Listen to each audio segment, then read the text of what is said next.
The finisher, the move that is supposed to be the most powerful attack in a wrestler's arsenal. While some finishers succeed at doing this, others do not. In fact, some finishers are so bad that they actually look like they're hurting the person performing the move more than the opponent. But which finishers are the best and which are the worst? We rank them, and we're starting out with number 10, best. Seth Rollins, the Stomp. This finisher is so violent looking that it actually got banned at one point, but that's what makes it so awesome. Rollins Stomp isn't anything flashy, it's just a simple move that looks like it does some serious damage.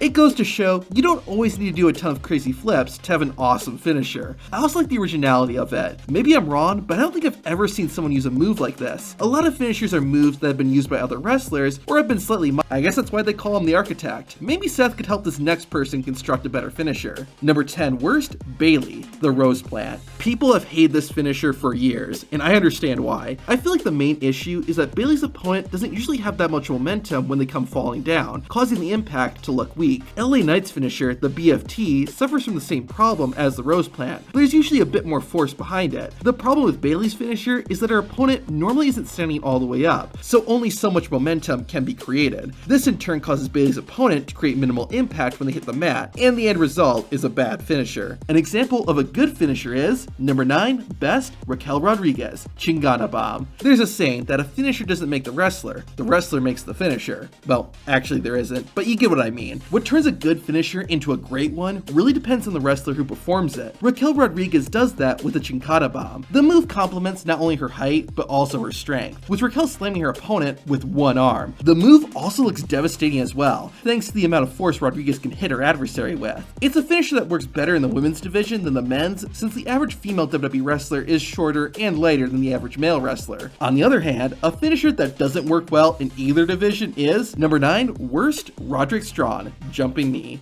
I might be making some people upset by including this finisher, but Roderick Strong's Jumping Knee is not good. It's a fine enough move, but it should not be getting Roderick the win. A move like Daniel Bryan's Running Knee works because of the speed Bryan had when hitting it. When Roderick Strong hits the Jumping Knee, he and his opponent are usually staying still, which doesn't make the finisher look all that devastating. Some might say I made a mistake putting Strong on this list, but I stand by it. I also stand by this finisher. Number 8, best, Brock Lesnar, F5. The Beast finishing maneuver has been around for almost as long as Brock Lesnar. Like Raquel Rodriguez, I think it's Brock Lesnar that makes his finisher work so well. Sure, other people are strong enough to perform it, but Brock's inhumane strength is what makes the F5 look so good. The move has stood the test of time and looks just as devastating now as it did almost 20 years ago. When Brock spins his opponent in the air, it really resembles someone getting blown around by a tornado. A finisher that won't blow you away though is number 8, worst, Angel Garza, the Wing Clipper. I like the name of this finisher, but the actual finisher itself, not so much. What makes this a bad finisher is that I don't really get how it's supposed to hurt the opponent. Garza just holds someone up and then sits down. Shouldn't it hurt Garza too, since his butt is also hitting the mat? Maybe because Garza has his opponent's head trap, it causes whiplash? Maybe the opponent's head is supposed to be hitting their knee? I don't know. And when you have to start theorizing why a finisher takes someone out, you've got a problem. A finisher that doesn't have that problem is number 7, best, AJ Styles, Phenomenal Forearm. The question everyone must ask themselves is, are you a Styles Clash guy or a Phenomenal Forearm guy? While the Styles Clash is a fine finisher, I have to go with the Phenomenal Forearm. It's kind of like Roman Reigns' Superman punch, but taken up a notch. Literally. It looks spectacular, with Styles jumping into the air and slamming his forearm into his opponent's face. The finisher also looks impactful, since AJ has all that momentum when he comes crashing down. On the other hand, a finisher that isn't the least bit phenomenal is number 7, worst, Liv Morgan, Oblivion. Liv Morgan has come a long way since her early days as Marley in NXT. In 2022, Morgan won the Women's Money in the Bank ladder match and cashed in that same night to become the SmackDown Women's Champion. It makes it all the more impressive that she's able to accomplish this with such an awful finisher. The issue is that it rarely looks like the opponent's head hits the mat. I think this is mainly due to Morgan having her arm underneath her opponent. It's kinda cool that she bounces off the rope when she hits Oblivion, but I think this lessens the impact. Alexa Bliss and other wrestlers on the roster also have DDT-like finishers, and those look decent. Liv's, on the other hand, does not. Maybe Morgan could learn something from number 6, best, Giovanni Vinci, Elevated Powerbomb. If you're not a regular viewer of NXT, you might not have heard of Giovanni. I will tell you, he has one awesome finisher. Rather than just a normal powerbomb, VINCI gets his opponent on his shoulders and then lifts them up even higher before sending them crashing down. I'm sure this finisher is not fun for the person taking it, but it looks awesome. It's pretty much Undertaker's last ride finisher, and VINCI's version is fantastic for the same reasons. Because of the height the opponent gets, the impact looks absolutely devastating. Braun Strowman also has been using a powerbomb finisher since he's returned. I like it, but I'm going with Giovanni because of that extra little height he gets. It's a small detail, but it adds so much. A finisher that does not add anything and actually subtracts is number 6, worst, Charlotte Flair, natural selection. Like Bayley, Charlotte Flair is another wrestler who fans have said has a really bad finisher. It's awful for a lot of the same reasons that the Rose plan is bad. Since Charlotte's opponent is on their knees when she performs natural selection, the impact when they hit the mat is limited. In fact, there's been plenty of times when it doesn't look like the opponent's head is connecting with the mat at all. What makes Charlotte's finisher worse than Bayley's though is that it kind of looks like Charlotte is doing more damage to herself than her opponent. That's a big red flag that you have a bad finisher. Maybe Charlotte should take some notes from number 5, best, Drew McIntyre, the Claymore. The Claymore is the definition of a happy little accident. Drew came up with the move by mistake when he was trying to hit a big boot and accidentally went airborne. Drew decided to say, yeah, I meant to do that, and thus the Claymore was invented. It's a finisher that doesn't require a lot of setup. Drew just runs in and kicks someone in the face. I like that because it makes the Claymore easy to perform at any time, therefore making a finisher that can come from out of nowhere. Also, since McIntyre has to run to hit the Claymore, it always has force behind it, even more when the opponent is running too. Additionally, I love the audience participation with the countdown Drew will sometimes do before he hits it. All these things combine to make the Claymore one of the best finishers in WWE. This next finisher though does none of this. Number 5, worst, Chase U, the Fratliner. You might not have heard of Bodie Hayward and Andre Chase, collectively known as Chase U. I like their gimmick and I hope someday we'll get to see them on the main roster. But before they do that, I really hope they get a new tag team finisher. Chase U's finisher, the Fratliner, involves an opponent being placed on top of Bodie Hayward's back. Andre Chase then flips over the opponent and is supposed to hit him with a DDT. However, it looks like Andre Chase takes the brunt of the move. At best, you can see the opponent maybe gets a little shaken from the landing, but that's it. The Fratliner falls completely flat, unlike this next finisher. Number 4, best, Zoey Stark, K360, I think. It seems like nobody knows what Zoey Stark's finisher is called, but it's awesome. She flips her opponent around and then nails them in the face with a knee on the way down. I like that the move is flashy, but still looks devastating. Another reason I like the K3 whatever is that while it's similar to another good finisher, the GTS, Zoey puts her own spin on it, literally. There's nothing wrong with using a pre-existing finisher, but I like when wrestlers tweak a move to make it their own. I think this might actually be better than the GTS, honestly. While Zoey Stark is kicking butt with her K-Box 360, this next finisher is doing none of that. Number 4 worst, Lacey Evans, the women's right. 2022 is a rough year to be Lacey Evans, with her returning as a face and then suddenly turning heel again. But they could have made it a little bit better and gotten her a new finisher. Everyone has talked about the women's right, and yeah, it's just a punch. Maybe she had some brass knucks like William Regal, it could work, but it's just her bare fist. Roman Reigns had the Superman punch, but even that wasn't his finisher. Now you might be wondering why this finisher is only the 4th worst. Well, I'll give Evans credit. At least she puts a lot of force and energy whenever she swings her fist. So even though the women's right is a bad finisher, at least Evans tries to make it look good. Now an example of a finisher that is actually good is number 3, best, Nathan Frazier, Phoenix Splash. This move is just awesome, plain and simple. The Phoenix Splash isn't anything unique to Nathan Frazier, but he performs it perfectly almost every time. Like the phenomenal forearm, the Phoenix Splash looks dazzling as Frazier flies through the air. The impact is solid as well, and those two things make for a great finisher. Ricochet's 630 senton and moves like that look cool, but they lack that hard impact. The Phoenix Splash doesn't, which is why it's so high on the list. This other finisher though is a different story. Number 3 worst, KRRION Kross, Crosshammer. Great name, terrible finisher. I think the idea is that Kross is supposed to be hitting the back of his opponent's head with his forearm or elbow. However, it just looks like he's giving them an aggressive slap on the top of their back. Even if this was just a regular move in Kross's moveset, I would still question it. So the fact that it's a finisher is crazy. I was hoping that when KRRION Kross returned to WWE that he would have ditched the Crosshammer, but nope, instead he used it to beat Drew McIntyre at Extreme Rules. Not a good finisher at all. Unlike number 2 best, Montez Ford, Frog Splash. This is another finisher that I don't think really has a name. Well, I'd rather have an awesome finisher without a name than a bad one with a name, and Ford's Frog Splash falls into the former. The height Ford gets is unreal, and it's a thing of beauty seeing this man fly through the air. What puts Montez Ford's finisher over the top though is that bounce he adds after hitting the mat. It's like he's hitting his opponent with so much force that it causes him to pop after connecting. That little detail makes the Frog Splash, which is already a good finisher, into a really good finisher. Honestly, Montez Ford is on par with RVD for best Frog Splash. Finn Balor's coup de grace also looks spectacular, but it lacks that solid impact like what Montez Ford's finisher has. Now, a finisher that doesn't look pretty and has almost zero impact is number 2 worst, GG DOLIN, Toxic Drop. Toxic Attraction has been one of the best female factions in WWE history. However, one thing that's weighing them down is GG DOLIN, and more specifically, her finisher. Basically, DOLIN just rolls up her opponent for the pin. She gives them a mean knock to the mat, but the Toxic Drop just looks like a glorified schoolboy. I'm not the biggest fan of finishers that are used to set up a pin, but Mr. Perfect made it work with the perfect plex. Even Zelina Vega's Code Red finisher looks like it does some damage. The Toxic Drop just doesn't look that strong and should not be considered a finisher. Now, a move that is basically the textbook definition of a finisher is number 1 best,